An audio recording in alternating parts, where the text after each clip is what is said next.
안녕하세요. 무슨건축의 송재원입니다. 이번에 정릉 쌍용이가 아파트 안방과 더불어서 드레스룸에 대해서 같이 설명을 드리도록 하겠습니다. 지금 제 손에 있는 것은 바로 무선 스위치입니다. 보시면 이제 르그랑 제품이고요. 말씀드렸다시피 거실 설계 할 때 르그랑 스위치에 대해서 설명을 한번 드렸었는데요. 여기도 보시면 이제 르그랑 스위치를 여기 설치를 하게 됐고요. 한번 르그랑 스위치 한번 좀 보여주시겠습니까?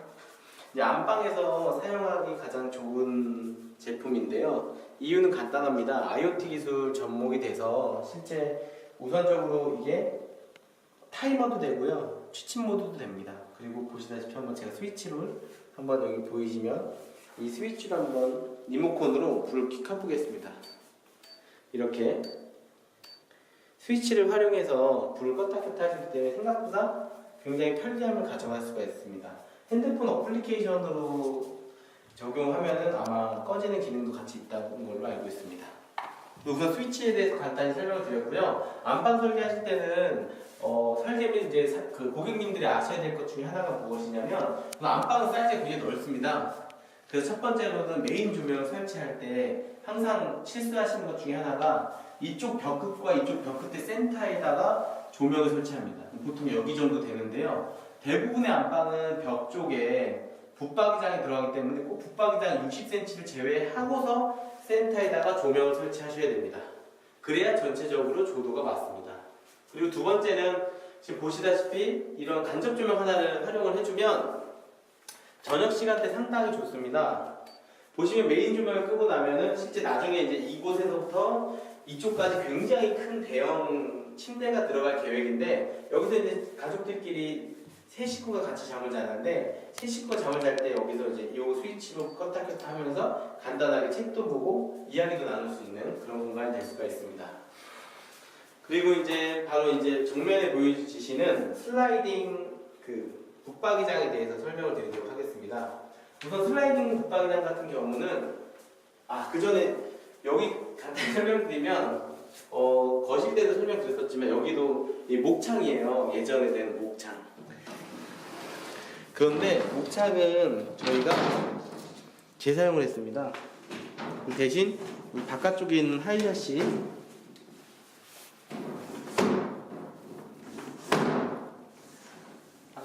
하이샤시만 이렇게 시트지 작업을 했고요. 그러니까 하이샤시는 페인트 작업이 안 됩니다. 그래서 시트지 작업을 했고 안쪽은 페인트 작업을 했습니다. 그래서 보시면 페인트 색깔과 시트지 색상이 다르다는 걸 알 수가 있습니다. 역시 샤시를 교환하는 비용에서 최대한 세이브를 해서 붙박이장과 드레스룸에 좀 투자했다라고 보시면 되세요. 그래서 공사를 할 때는 정해진 예산 안에서 하는 것이 가장 중요합니다. 그래서 이것저것 다 하면 좋지만 실제 꼭 필요한 것들을 먼저 선별을 해서 이렇게 샤시 같은 경우는 재사용해도 괜찮은지 판단을 해서 미적인 거는 이렇게 페인트로 커버를 하고 기능적인 것들을 조금 더 활용하면 좋지 않을까 생각합니다. 자, 우선 붙박이장 설명을 드리면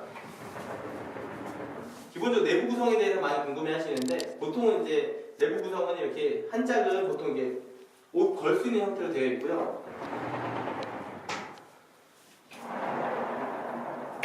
하나는 온통 서랍으로만 되어 있습니다. 딱 보셔도 여기 같은 경우는 옷을 걸으면 너무 바닥에 다 끌리지 않을까 하는데 여기는 아이를 위한 붙박이장입니다. 그래서 아이 옷 같은 경우는 보통 한 이 정도면 충분할 거라고 판단했기 때문에 그 밑에 공간은 다 서랍형을 넣습니다. 서랍 같은 경우도 제작을 할 때 보시다시피 이 도어라고 하는 이 새 서랍장의 앞판을 약 2cm 정도의 공간만 주면 이렇게 사람 손이 들어가서 편하게 뽑을 수가 있어요.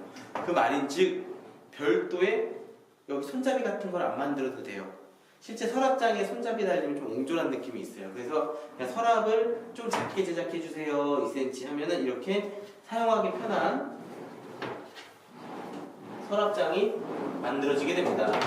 아시다시피 서랍이라는 것은 사용성이 상당히 좋습니다. 이렇게 꺼냈을 때 내부 구성을 전체를 볼 수가 있기 때문에 이제 서랍은 상당히 사용성이 좋다라고 보시면 되세요. 역시 단점은 일반 자당 붙박이장 하면은 자당 11만원, 15만원, 20만원 뭐 이런 식으로 이렇게 불려지는데 보통 슬라이딩장 같은 경우에 자당 13만 원에서 보통 20만 원까지 형성이 되어 있는데 보통은 서랍이 한 2개 정도까지는 대부분 기본 옵션으로 가져가지만 지금처럼 서랍이 여러 개 설치가 되는 경우는 보통 서랍 하나당 일정한 금액이 추가되는 경우가 많습니다. 역시 이번 현장도 서랍이 가격이 추가가 됐습니다. 그리고 이제 슬라이딩 도어에서 가장 중요한 역할은 뭐냐면 이 중간문이 적정하게 댐퍼 역할을 하면서 닫히느냐입니다. 보시면은 이렇게 제가 끝까지 딱 던졌을 때 붙박이장 끝에 빵 부딪힐 수도 있지만 보시다시피 모든 도어는 이런 슬라이딩, 그러니까 끝나는 부분에서 천천히 닫히는 역할을 하는 게 잘 되는지가 중요합니다.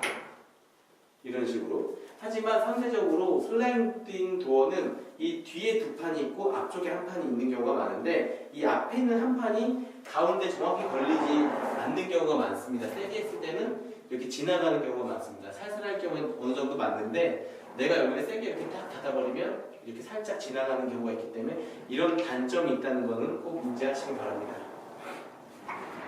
바로 옆 장에 대한 구성을 설명을 드리면 이제 왼쪽에는 이게 옷을 걸 수 있는 형태로 역시 해드렸고 이제 하부 구성을 보시면 좀 특이한 게 있는데 보통은 이렇게 철 망장이라고 하는데 망장이 보통은 작게 설치가 되는데 보시다시피 꽤 넓은 대략 지금 길이를 보면은 약 86cm, 그러니까 860mm 정도 되는 형태의 망장을 설치를 했어요. 근데 이 정도 되는 망장을 실제 이렇게 눌렀을 때도 상당히 견고합니다. 그래서 물건들을 여러 개 여기다 올려놓아도 실제 이렇게 무너지게 휘거나 하지는 않습니다. 대신 서랍보다 더 비쌉니다. 추가되는 비용이. 이것은 이제 이 하드웨어가 좋은 제품을 쓰셔야만 사용성이 좋게 됩니다. 그래서 보시다시피 일단 딱 보셔도 스테인리스 이런 두께감이나 이런 게 상당히 두껍다라는 것을 육안상 보실 수가 있고요. 망장을 선택하신 이유는 간단합니다. 상대적으로 개방감이 있기 때문에 옷을 제가 막 정리해서 넣었다고 가정하면 내부에 어디 있는지 굉장히 한눈에 볼 수 있다라는 장점이 있습니다. 자, 붙박이장, 안방 붙박이장의 설명은 여기까지 간단히 하고요. 바로 오른쪽에 보시면은 이제 요즘은 이제 붙박이장을 짜면서 바로 옆에 약 한 55cm, 550 정도 되는 공간에 이렇게 화장대를 만드는 경우가 많습니다. 그래서 보시면 상부는 거울로 해서 거울 수납장을 설치를 하고 여기에 포인트는 역시 바로 상부에 있는 화장대 스위치입니다. 조명 바로 옆에 그래서 껐다 켰다 할 수가 있습니다. 그리고 이제 내부에는 역시 서랍이 형성이 되고 붙박이장과 같은 재질로 의자가 만들어져 있습니다. 그래서 밑에 바퀴가 달려서 의자로 이렇게 같이 평상시 안 쓸 때는 안에 들어가고 사용할 때는 이렇게 앉아서 사용할 수 있게끔 됩니다. 그리고 이제 헤어드라이기나 이런 전자제품 사용하시는 일이 많이 있기 때문에 여기 보시면 콘센트가 하나가 추가가 되어 있고요. 그러면 안방 드레스룸에 대해서는 이렇게 간략하게 마치도록 하고 바로 옆에 드레스룸으로 가보도록 하겠습니다. 드레스룸 같은 경우는 이제 보시다시피 방 하나를 완벽하게 드레스룸으로 꾸몄고요. 아마 앞에서 설명드린 것과 많이 반복되는 부분이 있어서 여기서는 조금 짤막하게 꼭 포인트 되는 부분들만 설명해 드리도록 하겠습니다. 자, 보시면 우선 이제 장이 워낙 많이 들어갔습니다. 현재 여기 정리 현장 같은 경우는 붙박이장이 거의 한 40자 이상 들어간 사례고요. 그래서 실제 이렇게 도어 같은 거는 좀 고가를 쓰지 못했고 흔히 LPM이라고 하는 제품을 쓰게 됐습니다. 그래서 보통 붙박이장에서 가격대는 가장 좀 저렴하게 알려져 있는 제품이고요. LPM 제품에 이제 도어 정도 손잡이만 포인트로 넣었고요. 이제 이쪽 한번 보시겠습니다. 보시면은 이제 이런 것들이 하나의 옵션 사항인데 가격대는 보통 뭐 적게는 3만원, 비싼 하드웨어는 10만원 정도 하는데요. 보통 이제 스카프나 뭐 넥타이 같은 거를 걸 수 있는 혹은 벨트까지도 걸 수 있는 그런 하드웨어고요. 바로 반대편 보시면 이렇게 거울 같은 거와 여기 보시면은 이것은 뭐냐면 그 남자분들 넥타이를 여기다 이렇게 걸 수 있는 넥타이 거리입니다. 이런 것들을 설계할 때 역시 안쪽에 같이 넣어주면 좋고요. 여기 같은 경우는 이제 위아래 보통 옷을 걸지 않습니까? 그런데 가운데 서랍을 넣어서 가운데 같은 경우는 액세서리장이라고 해서 보시면 벨트라던가 남성분들 벨트나 혹은 시계 같은 것들을 이렇게 공간 섹션별로 이렇게 넣어놓기 굉장히 용이한 공간입니다. 그래서 역시 이것도 이렇게 가구 기획하실 때 넣어주시면 상당히 좋습니다.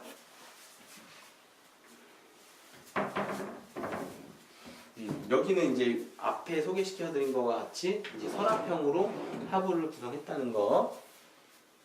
반복되는 부분은 좀 빨리빨리 지나가도록 하겠습니다.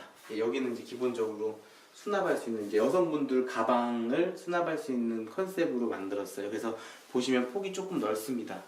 가방 같은 거 찌그러지지 않게끔 보관하기 위해서. 자, 바로 이어서 이제 이쪽 보시면은 여기는 이제 약간은 여기 안에 비밀 공간인데요.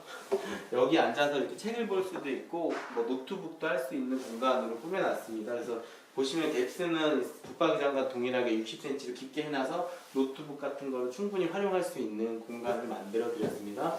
전자제품 사용할 수 있어서 콘센트를 만들어 드렸고 서랍 하나 구성해 드렸습니다. 왼쪽 같은 경우는 이제 이렇게 앞으로 빠지게끔 했는데 이 이유는 뭐냐면 여기는 이제 프린트를 넣을 예정입니다. 그래서 프린트를 둬서 이렇게 뭐 출력할 수 있으면 앞으로 빼겠다 하는 계획을 했고요. 역시 이제 이 의자도 이번에 제작할 때 같이 제작을 했고 아직 쿠션은 제작이 되지는 않았습니다. 하부는 역시 수납할 수 있는 공간으로 짜드렸고요.